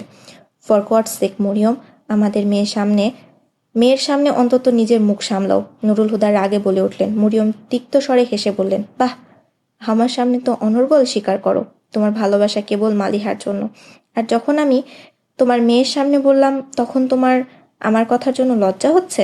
তানিয়ার সামনে মরিয়মের এই বিদ্রুপ নুরুল হুদা সহ্য হচ্ছিল না। তবু তিনি চুপ করেছিলেন। কিন্তু যখন তিনি একের পর এক তির্যক বাক্য ছুঁড়েই চললেন তখন নুরুল হুদার ধৈর্যের শেষ সীমায় এসে তানিয়াকে বললেন, তানিয়া, এখনই এখান থেকে চলে যাও। যাচ্ছি বাবা। তানিয়া বাবার অস্বস্তি টের পেয়ে তৎক্ষণাৎ বেরিয়ে যেতে চাইল, কিন্তু মরিয়ম তার বাহু শক্ত করে চেপে ধরে বললেন, তানিয়া কোথাও যাবে না। নুরুল হুদা সম্পূর্ণ অসহায় বোধ করছিলেন। আমার সহ্যের পরীক্ষা নিও না মরিয়ম। মরিয়ম তিক্ত হেসে বললেন, সহ্যের পরীক্ষা তো তুমি আমার থেকে নিয়েছো নুরুল হুদা। 25 বছর ধরে আমি এমন একজন মানুষের সঙ্গে আছি যার মন পড়ে আছে অন্য কোথাও। আমি আমার সবকিছু তোমাকে দিয়েছি, তবু তুমি আমার হলে না। সবসময় শুধু তার হয়ে রয়ে গেলে, যে তোমাকে ছাড়া অন্যের স্ত্রী হয়ে গিয়েছিল। লজ্জা হওয়া উচিত তোমার এমন কথা বলার জন্য। নুরুল হুদা রাগে চিৎকার করলেন। মরিয়ম শীতল কণ্ঠে বললেন, অন্যের স্ত্রী আর অন্যের সন্তানের মা যে তোমার ভালোবাসার কেন্দ্রবিন্দু, সেটাই তো লজ্জার বিষয়। নুরুল হুদা হতাশ দৃষ্টিতে তাকে দেখলেন। তারপর কঠিন স্বরে তানিয়াকে বললেন, তানিয়া, আমি বলছি চলে যাও। কিন্তু মরিয়মের হাতের মজবুত আঁচড়ে তানিয়ার কোমল বাহুতে লাল দাগ পড়ে যাচ্ছিল। তানিয়া কষ্টে কেঁদে বললেন, মা প্লিজ আমার হাত ছাড়ুন। কিন্তু মরিয়ম আরও শক্ত করে ধরে বললেন, বললাম না তুমি কোথাও যাবে না। তারপর ঘাড় ঘুরিয়ে নুরুল হুদার দিকে তাকিয়ে বললেন, আজ তোমার জন্য করুণা হচ্ছে নুরুল হুদা। মনে আছে একটা সময় ছিল যখন সার্কেলের একটাও মেয়ে ছিল না যে তোমাকে বিয়ে করতে চাইতো না, কিন্তু তুমি যার জন্য পাগল ছিলে সে তোমাকে ছেড়ে চলে গেল অন্য কারো স্ত্রী হয়ে। তার কণ্ঠে নির্মম তাচ্ছিল্য। নুরুল হুদার চোখে ক্রোধ ঝলসে উঠল। আমি কখনো মালিহাকে পাওয়ার বাসনা করিনি, তিনি দৃঢ় কণ্ঠে বললেন। তিনি একদম ক্ষিপ্ত হয়ে উঠলেন, তাহলে তুমি কেন এখনো সেই ডাইনির জন্য শোক করো? তানিয়ার খারাপ লাগলো। সে সঙ্গে সঙ্গে বলে উঠল, মা অন্তত এতটুকু ভাবুন, তিনি তো এখন আর জীবিত নন। মরিয়ম কঠিন কণ্ঠস্বরে বললেন, তাকে মৃত বলো না তানিয়া, সে মরেনি, মরতেই পারেনি। যদি সত্যি মরে যেত তাহলে আজ নুরুল হুদা আমার হতো। মরিয়মের চোখে ছিল এক অদ্ভুত দহন। কিন্তু না, সে বাঁচার এতটাই লোভী যে মৃত্যুর পরেও মরেনি। তার অস্তিত্ব এই পৃথিবী থেকে মুছে গেছে, তবু সে আমাকে মুক্তি দেয়নি। তার কণ্ঠ কঠিন থেকে কঠিনতর হচ্ছিল। সে মেয়ে নয়, এক অভিশাপ, এক ভয়ঙ্কর ছায়া, যার বাঁধনে সবাই বন্দী। একজন বাবা আর ছেলে আমার ঘরে তার প্রেমে পাগল, আরেকজন বাবা ছেলে তার স্মরণে তসবি পড়ে, দোয়া করে। আরও কতজন যে আছে যাকে সে তার জাদুর জালে জড়িয়ে রেখেছে। তারপর হঠাৎ নুরুল হুদার দিকে তাকিয়ে বললেন, বলো তো তার মধ্যে কি এমন ছিল যে সবাই তার প্রেমে বিভোর? কেন তার আকর্ষণ কখনো কমে না? কেন আমার ভালোবাসা তার স্মৃতির সামনে হার মানে? এক মুহূর্ত থেমে নিজেই যেন বোঝালেন, নিশ্চয়ই সে কোনো তন্ত্রমন্ত্র করেছিল, নইলে এমন এক মেয়ে যে একদিকে তার কাজিনকে ধোকা দিল, অন্যদিকে ওয়াসদানকে ফাঁসিয়ে বিয়ে করলো, তাকে এভাবে এভাবে কি কেউ মনে রাখে? তানিয়া ধীর স্বরে বলল, না মা, তিনি এমন ছিলেন না যেমনভাবে আপনি বলছেন। যদি তাই হতো তাহলে কেউ তাকে মনে রাখতো না। হ্যাঁ, তিনি মরেননি, কারণ যে ভালোবাসতে জানে সে কখনো মরে না। মরিয়ম বিস্মিত দৃষ্টিতে তানিয়ার দিকে তাকালেন, তারপর তিক্ত হেসে বললেন, অভিনন্দন নুরুল হুদা, মালিহার প্রেমিকদের তালিকায় আজ নতুন এক নাম যুক্ত হলো। তারপর তানিয়ার বাহু ছেড়ে দিয়ে পিছিয়ে গেলেন আর হিংস্র স্বরে বললেন, তোমরা যতই তাকে ভালোবাসো, আমার ঘৃণা তোমাদের জয় করতে দেবে না। এবং শুনে রাখো, যে কোনো মূল্যে আমি মালিহার ছেলেকে আমার মেয়ের জীবনে জায়গা দিতে দেব না, আর এটা আমি সহ্যও করব না। নুরুল হুদা তার দিকে শীতল দৃষ্টিতে তাকিয়ে বললেন, তুমিও একটা কথা বুঝে নাও, আমি তোমার মতো সংকীর্ণ হৃদয়ের এক নারীর জন্য আমার মেয়ের জীবন ধ্বংস হতে দেব না। একটু থেমে তিনি আরও বললেন, আমি তোমাকে ভালোবেসেছি মরিয়ম, এতটাই ভালোবেসেছি যে একসময় ভয় পেয়ে গিয়েছিলাম কোথাও মালিহাকে ভুলে না যাই। কিন্তু আসলে তুমি আমাকে তাকে ভুলতে দাওনি, প্রতিনিয়ত তাকে আমার সামনে এনে দাঁড় করিয়েছ। কিন্তু আজ আমি নিশ্চিত তোমাকে বিয়ে করা আমার জীবনের সবচেয়ে বড় ভুল ছিল। এ কথা বলে তিনি দীর্ঘ পায়ে রুম থেকে বেরিয়ে গেলেন। আকাশে এত অন্ধকার ছিল না যতটা মরিয়মের চোখের সামনে নেমে এলো। একজন নারীর জন্য এর চেয়ে বড় আঘাত আর কি হতে পারে যখন তার সঙ্গী বলে, তোমার সঙ্গে কাটানো 25 বছর ছিল এক বড় ভুল। তিনি প্রায় পড়ে যাচ্ছিলেন। তানিয়া এগিয়ে এসে তাকে ধরে ফেলল। আস্তে আস্তে তাকে বিছানায় বসিয়ে পিঠের পেছনে বালিশ রাখল।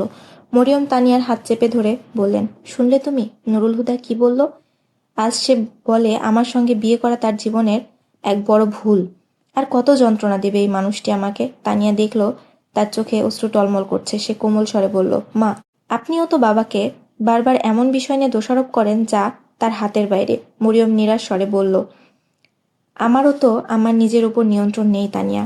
আমি নুরুল হুদাকে এমন তীব্রভাবে ভালোবেসেছি, যদি কোনো পাথরকেও পূজা করতাম তবে সেও খোদা হয়ে যেত। কিন্তু নুরুল হুদা কখনোই আমার হলো না। তানিয়া নরম স্বরে বলল, মা, মালিহা তো আপনার আগেই বাবার জীবনে এসেছিল, আর আগেই চলেও গিয়েছিল। এখন যদি সে বাবার মনে থাকে তবে কি আসা যায়? বাবার জীবনে তো আপনি ছাড়া আর কেউ নেই। আর বাবা কি কখনো আপনার কাছে কিছু লুকিয়েছে? এটাই তুমি বুঝতে পারো না। মরিয়ম কথাগুলো গম্ভীরভাবে বললেন, যদি তার জীবনে অন্য কেউ থাকতো তাহলে আমি সহ্য করতে পারতাম, কিন্তু তার হৃদয়ে অন্য কেউ আছে, এটা আমি মেনে নিতে পারি না। আজকের ঝগড়ার সুযোগ নিয়ে সে হয়তো মালিহার রুমে গিয়ে বসে থাকবে। সে জানে যতক্ষণ না সে আমাকে বুঝিয়ে নেবে ততক্ষণ আমি তার কাছে যাব না। বোধহয় সে ভেবেছে এই সোনালী সুযোগে প্রেমের স্মৃতির সাথে জীবনের এক চিরকালীন সঙ্গী হয়ে যাবে। এবং এটা প্রথমবার নয়, বিয়ের শুরুর দিনগুলোতেও সে বারবার সেখানে যেত। আমি তাকে থামালেও সে আমার অনুপস্থিতিতে গোপনে যেত। আমি আর চাই না আমাদের আর মালিহার রুমে দেখা হোক। তাই আমি বাইরে যেতাম কাজের অজুহাতে, যাতে নুরুল হুদাকে সুযোগ দেওয়া হয় আর আমি অবিচ্ছিন্ন থাকতে পারি। নিজে আর কখনো মালিহার রুমের দিকে পা বাড়ায়নি, আর তোমাদের কাউকে যেতে দিনি। তবে তুমি জানো না, নুরুল হুদার ভুল ধারণা আছে যে আমি কিছুই জানি না। আমি কিন্তু তার চোখের দিকে তাকালে বুঝে যাই আজ সে আবার প্রেমের কবরে পুরনো স্মৃতির চাদর জড়িয়ে এসেছে। মরিয়ম কথাগুলো বলতে বলতে হঠাৎ থেমে গেলেন, তারপর তীব্রভাবে শ্বাস নিলেন, যেন দীর্ঘ পথ হেঁটে এসেছেন। তার বিষণ্ণতা তানিয়াকেও বিষণ্ণ করে তুলছিল, তবে তার কাছে তাদের কষ্ট দূর করার কোনো উপায় ছিল না। তাই সে শুধু বুঝিয়ে বলল, যতই কষ্টকর হোক, বাস্তবতা অবিকৃত থাকে। এটাই তার সৌন্দর্য, যা বদলানো সম্ভব নয়, তার সাথে সমঝোতাই করতে হয়। মরিয়ম চোখ বন্ধ করে নিলেন, তারপর খুব ধীরে ধীরে বললেন, বলা সহজ কিন্তু করা কঠিন। তুমি কি কখনো প্রেমে সমঝোতা করতে পারবে? করেছি, তানিয়া মনে মনে বলল। যখন প্রেম ত্যাগ করা সম্ভব না হয়, তখন সমঝোতাই করতে হয়। তারপর মরিয়মের বন্ধ চোখে তাকিয়ে তানিয়া বলল, আপনি তো বাবাকে ভালোবাসেন, তাহলে কেন মাঝপথে আপনি তাকে একা ছেড়ে দিলেন? মরিয়ম চোখ খুললেন, তারপর মাথা তোলার পর তানিয়াকে স্থিরভাবে দেখলেন। যে কাউকে ভালোবাসে তার কষ্ট সহ্য করা অসম্ভব হয়, কিন্তু আপনি তো কখনো বাবার কষ্ট অনুভব করেননি। বাবা যাকে সুখী দেখতে চাইতেন তাকে 27 বছর ধরে দেখেননি এবং কেয়ামত পর্যন্ত আর কখনো দেখবেন না। যদি আপনি তাকে আপনার কাঁধে মাথা রেখে কাঁদতে দিতেন, তাহলে তিনি একা রুমের কোণে বসে নিজের কষ্ট নিয়ে অঝরে কাঁদতেন না। আপনি তো উনাকে নিজের বানানোর জন্য উনার ওপর এক ধরনের জোর জবরদস্তি করে গেছেন। তবে কেন নিজে তার হতে চাইলেন না? এটা কেন ভাবেননি যে যদি তিনি আপনার না হতে পারেন, তবে তারও কি কোনো দোষ? তিনি তো নিজেরও হতে পারেননি। আপনি নিজেই বাবাকে দূরে সরিয়ে রেখেছেন, তাহলে তিনি আপনার কাছে আসতেন কিভাবে মা? তবে বাবা কখনোই আপনার আর উনার মধ্যে দূরত্ব অনুভব করতে দেননি। তবে আমি জানি তিনি সুখী নন এবং আপনিও সুখী নন। তাহলে এই ঝগড়ার মাধ্যমে আপনি কি পেয়েছেন? তানিয়া মায়ের নীরবতা দেখে শান্তভাবে উঠে চলে গেল।